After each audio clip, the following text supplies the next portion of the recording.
Welcome to Punjabi class. Good morning students. How are you? Hope you are very well at home. This is your Punjabi teacher from Vashisht School, Unna. बेटा आज हम पढ़ेंगे आपकी साहित्य माला पंजाबी पाठ पुस्तक में से पाठ नंबर 3, तू मेरा पिता तू है मेरा माता। ठीक है, ये रचना किसकी है? श्री गुरु अर्जन देव जी की। श्री गुरु अर्जन देव जी जो सिखां दे 5वें गुरु सन, उनके बारे में आज हम पढ़ेंगे बेटा। पहले है गुरु जी दी जान पहचान। सिखां दे 5वें गुरु श्री गुरु अर्जन देव जी का जन्म 1563 ईस्वी विच होया। आप जी दे पिता श्री गुरु रामदास जी सन अते माता श्री गुरु अमरदास जी दी सपुत्री बीबी भानी जी सन। ठीक है बेटा, ये जो है श्री गुरु रामदास जी साडे कौन से गुरु थे? चौथे गुरु सन। अते श्री गुरु अमरदास जी दी सपुत्री उनकी बेटी थी। जो अमरदास जी हमारे तीसरे गुरु सन, उन्हां दी बेटी सी बीबी भानी जी। अते श्री गुरु अर्जन देव जी उन्हां दे सपुत्र सन। ठीक है, श्री माता गंगा जी नाल 1599 ईस्वी विच होया। गुरु रामदास जी दियां 3 संतानां विचों श्री गुरु अर्जन देव जी सब तो छोटे सन। 2 वड्डे भरा पृथ्वी चंद अते महादेव सन। ठीक है, उनके 2 जो भाई थे उनका नाम क्या था? पृथ्वी चंद अते महादेव। अते गुरु अर्जन देव जी सब तो छोटे सन। श्री गुरु रामदास जी दी निगाह विच आप जी गुरगद्दी दे वधेरे योग सन। गुरु रामदास जी चाहते सन कि जो गुरुगद्दी है वो श्री गुरु अर्जन देव जी नूं मिले। इसलिए 1581 ईस्वी विच श्री गुरु रामदास जी दे ज्योति जोत समाउण ते आप जी सिखां दे अगले गुरु बने, भाव के 5वें गुरु बन गए। श्री गुरु अर्जन देव जी ने अमृतसर, तरन तारण अते करतारपुर आदि नगरां दी स्थापना की। अमृतसर विखे श्री हरमंदर साहब दी दा नींह पत्थर एक मुसलमान फकीर साईं मियाँ मीर पासों रखवाई।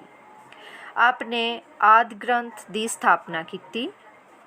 श्री गुरु अर्जन देव जी ने ही गुरु ग्रंथ साहिब की स्थापना की। इस ग्रंथ विच पहले सिख गुरुआं तो इलावा भारत के अनेका संतां, महापुरखां ते भगतां की बाणी शामिल की गई। आप जी की प्रमुख बाणी रचना जो है सुखमणी, जिसनों असीं सुखमणी साहब भी बोलते हैं, वो प्रमुख रचना है।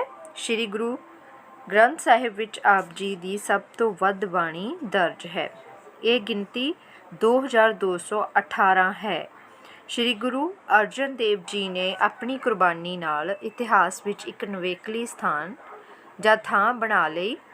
गुरु जी ने 1606 ईस्वी विच शहादत हासिल कर ली, भाव के शहीदी प्राप्त की। बेटा इनके बारे में आगे पढ़ते हैं। इनकी रचना तू मेरा पिता तू है मेरा माता, इनकी प्रशंसित व्याख्या। सबसे पहला है तू मेरा पिता तू है मेरा माता, तू मेरा बंधव तू मेरा प्राता, तू मेरा राखा सबनी थाई तां पौ केहा काड़ा जियो। इसमें बेटा औखे शब्द देखो। बंधव रिश्तेदारों को बोला गया है, रिश्तेदार। प्राता भरा, पौ बेटा डर नू कहा गया है, काड़ा चिंता। ठीक है, इसकी प्रसंग पढ़ते हैं। इसका उपरोक्त काव्य टोटा साहित्यमाला 10वीं पाठ पुस्तक विच दर्ज श्री गुरु अर्जन देव जी की रचना तू मेरा पिता तू है मेरा माता विचों लिया गया है। गुरु जी फरमाउंदे हन कि परमात्मा सर्व शक्तिमान है, सारी मनुखता उसकी सिरजना है। दुनियावी प्रभावां हेठ मनुख उस सिरजनहार नूं भुल जाता है। मनुख लिए उस तो वड्डा, उस तो नेड़े आते उस तो सका कोई नहीं है, कि भाव के परमात्मा जो है उसका अपना सका है, होते हन उसके कोई अपने नहीं हन। श्री गुरु अर्जन देव जी परमात्मा नूं अरजोई करते हैं, भाव के अरदास करते हैं। ठीक है, आगे पढ़ते हैं हम व्याख्या। तू मेरा पिता तू है मेरा माता, तू मेरा बंधव तू है मेरा भ्राता। इस विच श्री गुरु अर्जन देव जी की कहते हैं? हे परमात्मा, वो परमात्मा नूं संबोधन करते कहते हैं कि तू मेरे माता पिता दे समान है, कि वो परमात्मा जो है मेरे माता पिता दे समान है, जिन्हां ने मैनू जन्म दिता है। तेरे तो वड्डा मेरा कोई रिश्तेदार नहीं है। तू ही मेरे लिए भरावां वर्गा है ਜਾਂ ਭਰਾਵਾਂ वांग है। तू मेरा बंधप, तू मेरा भ्राता, तू ही मेरा रिश्तेदार है और तू ही मेरे भरावां वांग है। और तू मेरा राखा सबनी थाई तां पऊ केहा काड़ा जियो। तेरी शक्ति असीम है, भाव के उसकी कोई सीमा नहीं है। जिस ਦੀ ਰਖਵਾਲੀ ਹਰ ਵੇਲੇ ਹਰ ਥਾਂ ਉਹ ਪਰਮਾਤਮਾ ਕਰ ਰਿਹਾ ਹੋਵੇ, ਉਸ ਨੂੰ ਕਿਸੇ ਕਿਸਮ ਦਾ ਡਰ, ਭਉ ਜਾਂ ਚਿੰਤਾ ਨਹੀਂ ਕਰਨ ਦੀ ਕੋਈ ਜ਼ਰੂਰਤ ਨਹੀਂ ਹੈ। ਉਹ ਸਾਰੇ ਡਰ ਅਤੇ ਚਿੰਤਾਵਾਂ ਤੋਂ ਮੁਕਤ ਕਰਨ ਦੀ ਤਾਕਤ ਰੱਖਦਾ ਹੈ। ਭਾਵ ਕਿ ਜੋ ਪਰਮਾਤਮਾ ਹੈ ਉਹ ਹੀ ਸਾਡਾ ਬੰਧਪ, ਸਾਡਾ ਰਿਸ਼ਤੇਦਾਰ ਅਤੇ ਸਾਡਾ ਭਰਾ ਹੈ ਜਾਂ ਭਰਾਵਾਂ ਵਾਂਗ ਹੈ। ਸਾਨੂੰ ਉਸ ਪਰਮਾਤਮਾ ਦਾ ਨਾਮ ਲੈਣਾ ਚਾਹੀਦਾ ਹੈ ਜੋ ਕਿ ਸਾਨੂੰ ਇਸ ਦੁਨਿਆਵੀ ਜੋ ਭਾਵ ਸਾਗਰ ਹੈ ਉਸ ਤੋਂ ਪਾਰ ਲੰਘਾਉਣ ਵਾਲਾ ਹੈ। ਇਸ ਵਿੱਚ ਗੁਰੂ ਅਰਜਨ ਦੇਵ ਜੀ ਨੇ ਦੁਨਿਆਵੀ ਰਿਸ਼ਤਿਆਂ ਨੂੰ ਨਕਾਰਦਿਆਂ ਕਿਹਾ ਹੈ ਕਿ ਉਸ ਪਰਮਾਤਮਾ ਦੇ ਨਾਲ ਆਪਣਾ ਰਿਸ਼ਤਾ ਲਗਾਓ। ਉਹ ਕਿ ਪਰਮਾਤਮਾ ਦਾ ਨਾਮ ਸਿਮਰਨਾ ਚਾਹੀਦਾ ਹੈ ਕਿਉਂਕਿ ਉਹ ਪਰਮਾਤਮਾ ਹੀ ਹਰ ਜਗ੍ਹਾ ਹਰ ਥਾਂ 'ਤੇ ਉਸ ਦੀ ਰਖਵਾਲੀ ਕਰਦਾ ਹੈ ਅਤੇ ਉਸ ਪਰਮਾਤਮਾ ਦਾ ਨਾਮ ਲੈ ਕੇ ਹੀ ਸਾਨੂੰ ਕਿਸੇ ਕਿਸਮ ਦਾ ਡਰ ਜਾਂ ਚਿੰਤਾ ਕਰਨ ਦੀ ਕੋਈ ਜ਼ਰੂਰਤ ਨਹੀਂ ਹੈ। ਠੀਕ ਹੈ। ਨੈਕਸਟ ਹੈ ਨੰਬਰ 2, ਤੁਮਰੀ ਕਿਰਪਾ ਤੇ ਤੁਧ ਪਛਾਣਾ, ਤੂੰ ਮੇਰਾ ਓਟ, ਤੂੰ ਹੈ ਮੇਰਾ ਮਾਣਾ, तुझ बिन दूजा अवर न कोय, सब तेरा खेल अखाना जियो। इसमें बेटा हम पहले औखे शब्दों के अर्थ पढ़ते हाँ।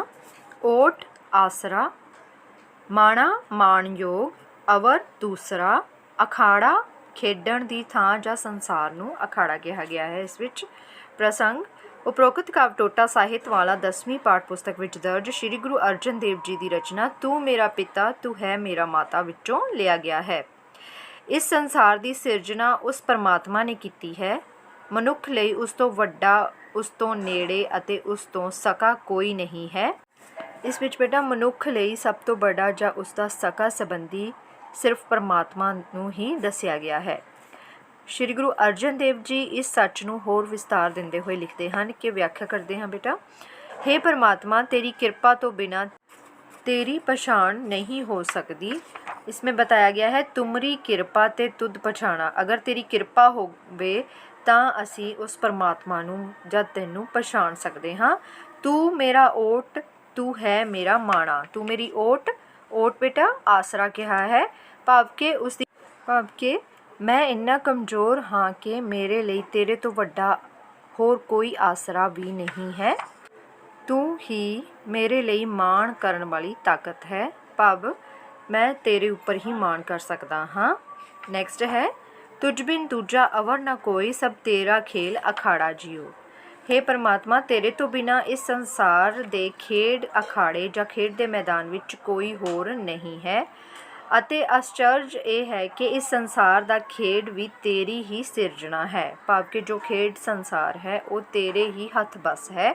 ਤੂੰ ਹੀ ਇਸ ਸੰਸਾਰ ਦੀ ਸਿਰਜਣਾ ਕੀਤੀ ਹੈ। ਇਸ ਵਿੱਚ ਬੇਟਾ ਜੋ ਪਰਮਾਤਮਾ ਹੈ ਉਸ ਦੀ ਰਜ਼ਾ ਵਿੱਚ ਰਹਿਣ ਦੀ ਗੱਲ ਕੀਤੀ ਗਈ ਹੈ ਕਿ ਭਾਵ ਜੋ ਕੁਝ ਵੀ ਇਸ ਸੰਸਾਰ ਵਿੱਚ ਵਾਪਰ ਰਿਹਾ ਹੈ ਉਹ ਉਸ ਪਰ ਹੁੰਦਾ ਹੈ। ਮਨੁੱਖ ਦੀ ਇਸ ਸੰਸਾਰ ਵਿੱਚ ਵਾਪਰ ਰਹੀਆਂ ਘਟਨਾਵਾਂ ਵਿੱਚ ਕੋਈ ਵੀ ਭੂਮਿਕਾ ਨਹੀਂ ਹੁੰਦੀ। ਭਾਵ ਕਿ ਉਸ ਦੇ ਹੱਥ ਕੁਝ ਨਹੀਂ ਹੈ, ਸਭ ਕੁਝ ਜੋ ਹੈ ਪਰਮਾਤਮਾ ਦੇ ਹੱਥ ਵਸ ਹੈ। ਇਸ ਲਈ ਸਾਨੂੰ ਪਰਮਾਤਮਾ ਦਾ ਨਾਮ ਸਿਮਰਨਾ ਚਾਹੀਦਾ ਹੈ ਅਤੇ ਉਸ ਦੇ ਲੜ ਲੱਗਣਾ ਚਾਹੀਦਾ ਹੈ। ਤਾਂ ਹੀ ਅਸੀਂ ਇਸ ਜੋ ਦੁਨਿਆਵੀ ਭਾਵ ਸਾਗਰ ਹੈ ਉਸ ਨੂੰ ਪਾਰ ਕਰਕੇ ਜਨਮ ਮਰਨ ਦੇ ਚੱਕਰਾਂ ਤੋਂ ਦੂਰ ਹੋ ਸਕਦੇ ਹਾਂ, सिर्फ उस परमात्मा दे दा नाम सिमरन करके। ठीक है बेटा। इसके साथ ही बेटा ये जो हमने 2 आज प्रसंग सहित व्याख्या की हैं तो आपने अपनी बुक्स में इसकी रीडिंग करनी है और ध्यान से पढ़ना है। ओके बेटा, टेक केयर।